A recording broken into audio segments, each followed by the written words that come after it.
Quando eu estive na escola primária, estudei em uma escola chamada Escola Ramon Rosa. E cada ano, durante de sétimo até o décimo, desculpem, do primeiro até o sétimo ano, havia um momento que lembrávamos do nascimento também do Ramon Rosa. E uma coisa que era, como era celebrada esta festa, era uma espécie de atividade de escola, era lendo tudo o que ele tinha feito durante sua vida no século XIX. Foi ministro nas Honduras, foi jornalista, escreveu várias obras, ajudou também na parte do estabelecimento da economia, ter um crescimento econômico. Então, fazia sentido que, se íamos a celebrar Ramon Rosa, pudéssemos os alunos ouvir uma vez por ano tudo o que ele tinha feito. E lembro que na altura a moeda pois tinha devaluado um pouco e escolheram uma pessoa para colocar na nota de 500 lempiras, que é a mais alta hoje, não é? Então foi uma festa na escola quando descobrimos que ia ser Ramon Rosa quem ficou na nota de 500. Hoje em dia, quando celebramos o Natal, pois às vezes podemos celebrar sem saber porquê. E esquecermos-nos que há motivos objetivos, motivos claros, pelos quais devemos celebrar o Natal, e não simplesmente pela parte pois, estética ou popular da celebração. E se alguém nos perguntar por que celebra o Natal, não dizermos, porque é dezembro, sino darmos mais motivos. Né? Hoje em dia, pois vou utilizar uma passagem que não é propriamente pregada no Natal, mas que está relacionada a isto. Por que devemos celebrar o nascimento de Cristo? Então eu convido aos irmãos para irmos à carta aos Romanos, capítulo 15, versículo 7.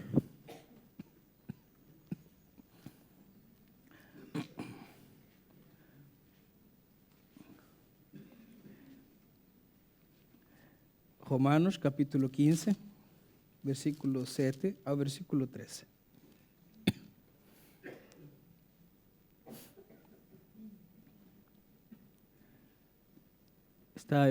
Depois dos Evangelhos está o livro de Atos, depois chegamos à carta aos Romanos.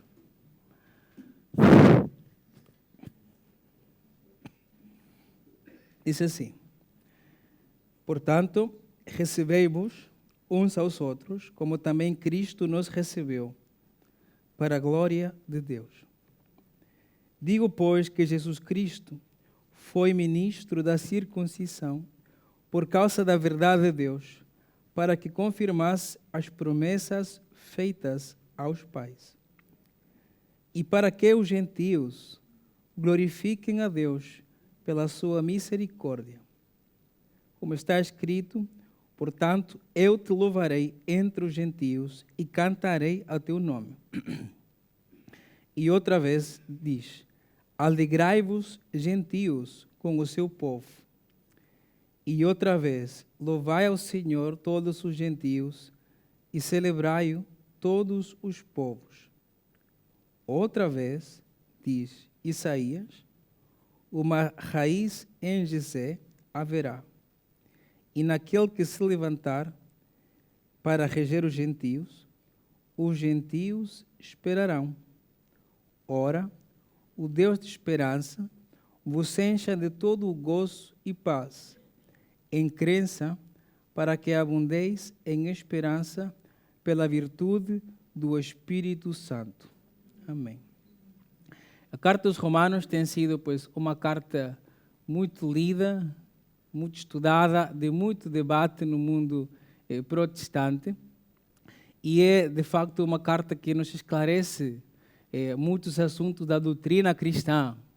Por exemplo, a doutrina do pecado, a doutrina da salvação, o lugar dos judeus na história da humanidade e, a partir do capítulo 12, também em relação à doutrina da igreja. Um dos grandes problemas que tinha esta igreja em Roma é que a igreja constituiu-se por dois lados, vamos a dizer assim. Uma parte boa de pessoas gentias, ou seja, romanos, não é? E uma outra parte de judeus. Alguns provavelmente eram judeus de sangue, mas não eram tão apegados às tradições quanto outros.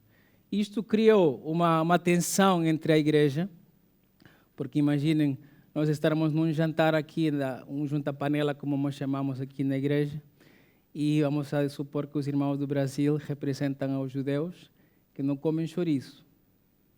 E os portugueses decidem fazer chouriço assado de entrada. Então, cria uma tensão logo. Né? Depois, outro dia, imaginem que os judeus decidem guardar o sábado.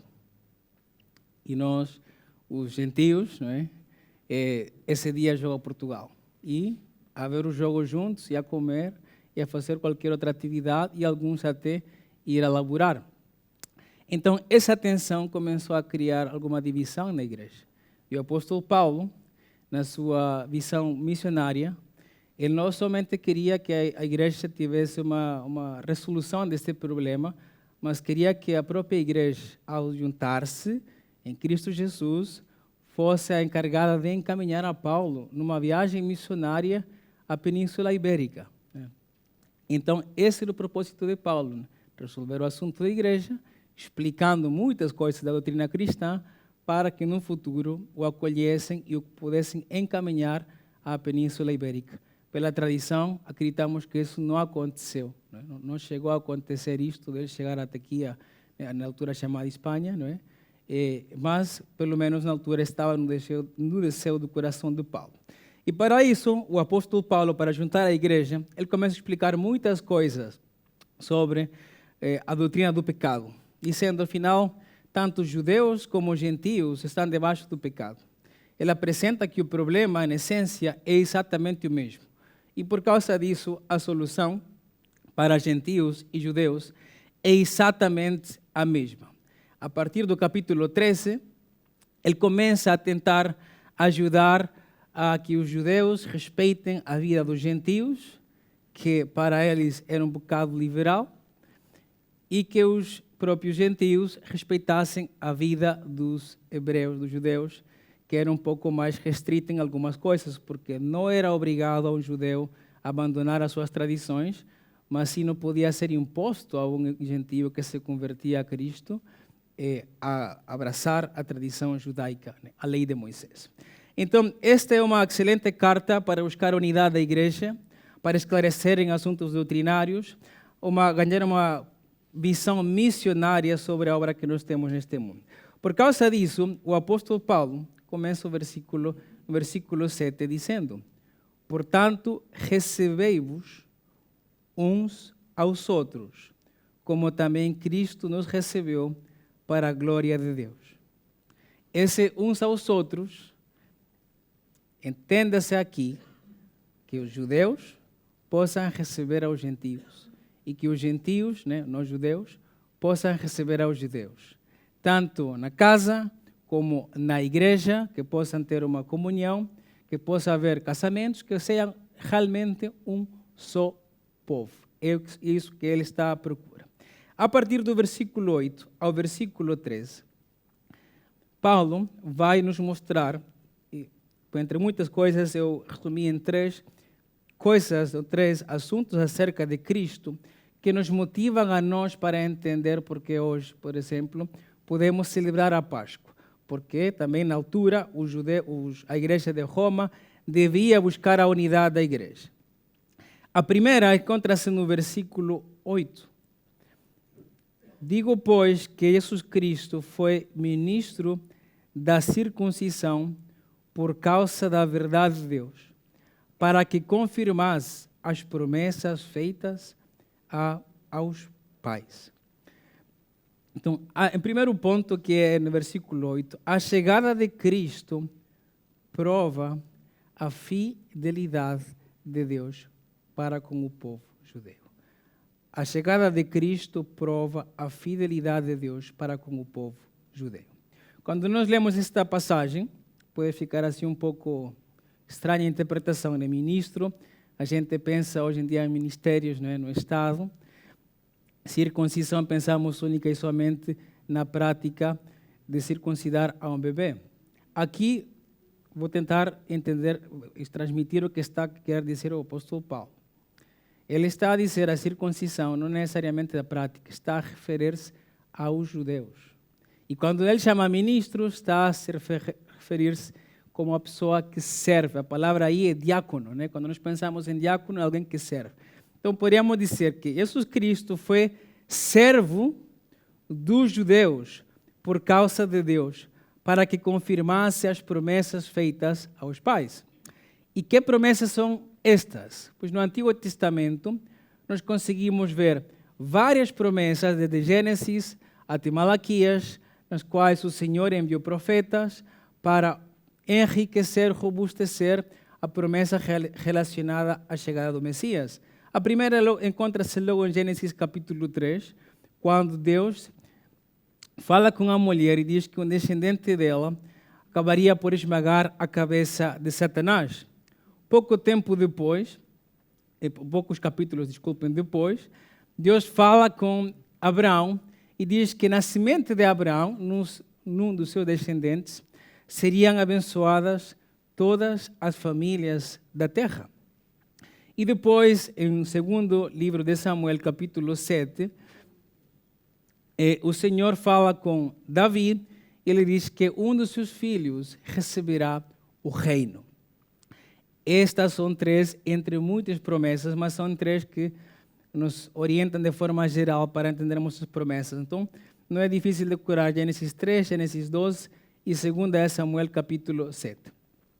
Cada uma destas promessas, cada geração que havia do povo hebreu, havia sempre uma expectativa. E quem será então que vai encher este vácuo que está? Estas promessas. Será Salomão? Parecia, mas infelizmente não. Depois tudo deitou-se embaixo quando os babilônios destruem Jerusalém. E por aí fora foram passando as décadas e ninguém estava a acreditar, provavelmente, de que nessa altura ia acontecer. E chega a altura do Império Romano, chega a família dos Herodes a governar ali em Jerusalém, e é nessa altura que Cristo, por mandamento do Pai, decide dar continuidade às promessas. Por isso o apóstolo Paulo diz para que confirmasse as promessas feitas aos pais. É nesse sentido que o judaísmo tem continuidade. Não há nada mais judeu, por assim dizer, que acreditar no próprio Jesus Cristo. Então, para os hebreus que estavam na igreja, que estavam ali a dividir-se, eles devem ganhar uma identidade em Cristo Jesus e não necessariamente no dia de sábado, nos dias de festa, em algumas restrições alimentares. A partir do versículo 9, entramos nós. Ali o apóstolo Paulo se dirige aos gentios. E volta agora vem aqui a dar um segundo motivo. Para que os gentios glorifiquem a Deus pela sua misericórdia. E a partir dali, o apóstolo Paulo vai citar dois salmos, um versículo em Deuteronômio e um versículo no livro de Isaías. Como está escrito, portanto eu te levarei entre os gentios e cantarei a teu nome. E outra vez diz, alegrai-vos, gentios, com o seu povo. E outra vez, louvai ao Senhor todos os gentios e celebrai-o todos os povos. E outra vez diz Isaías, uma raiz em Jessé haverá, e naquele que se levantar para reger os gentios esperarão. Então, como segundo motivo, nós conseguimos ver que a chegada de Cristo prova o amor de Deus para com os gentios. A chegada de Cristo prova o amor de Deus para com os gentios. Quando nós vemos no Antigo Testamento, judeus e gentios não se davam bem. Até hoje, aliás, o antissemitismo é muito forte. Se um dia têm tempo, coloquem um documentário do antissemitismo na Europa, provavelmente vão ficar arrepiados do que tem acontecido na Europa contra os judeus. Não estou a falar somente do século XX, na Alemanha, mas antes. Em outros países, como o Reino Unido, Espanha e Portugal, infelizmente também participaram disto. Mas quando vamos mais para trás, a coisa não muda. Os gentios, Deus escolheu na antiga aliança, que estavam excluídos desse relacionamento que ele tinha com ele. E podiam usufruir ou desfrutar das bênçãos divinas sempre e quando se tornassem judeus, através da circuncisão dos homens e da participação da Páscoa. E era ali que oficialmente um estrangeiro podia e vinha ser parte do povo de Deus. Então, para os judeus, sempre foi assim durante séculos. Quando chega Cristo Jesus, acontece que a coisa muda significativamente. Algumas cartas, como Efésios e Colossenses, falam mais deste assunto, que é que, no final do dia, a identidade da igreja, sejam judeus ou gentios, já não está mais no ritual, não está mais na circuncisão, no guardar o sábado ou guardar a Páscoa judaica, mas se agora arraiga-se a pessoa de Cristo Jesus.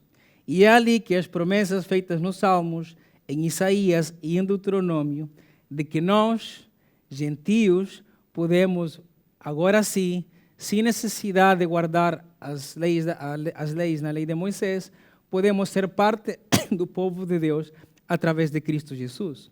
Então, isso que o apóstolo Paulo está a dizer a uns.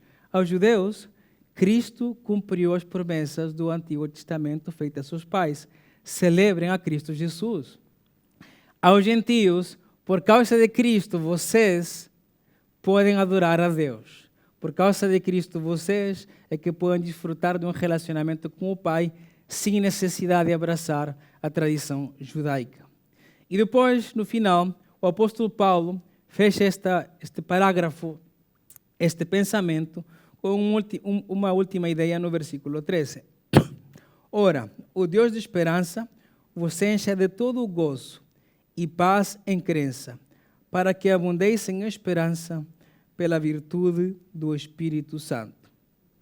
Aqui nós podemos entender que a chegada de Cristo inaugurou uma nova relação entre Deus e os homens.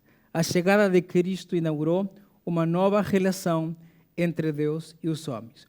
O apóstolo Paulo fala aqui de paz.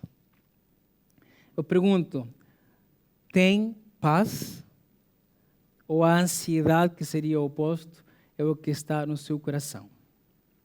Gozo, que não necessariamente é simpatia ou estar sempre sorridente, que não estou a criticar isso, mas o gozo é permanecermos com alegria no fundo do coração, apesar das circunstâncias.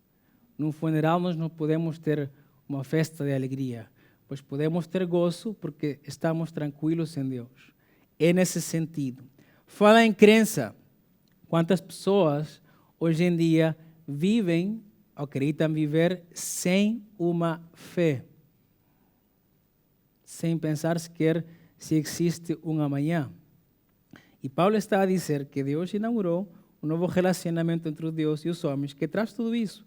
Paz, gozo, crença, e há uma palavra que se repete 2 vezes, que por causa da sua repetição, poderá ser a mais importante no versículo 13, que é esperança. Esperança. Naquela altura, pois provavelmente a coisa estava tranquila no mundo, né? O Império Romano estava, por assim dizer, a governar uma boa parte das províncias na Europa, norte de África e esta parte de Ásia. E havia certa paz.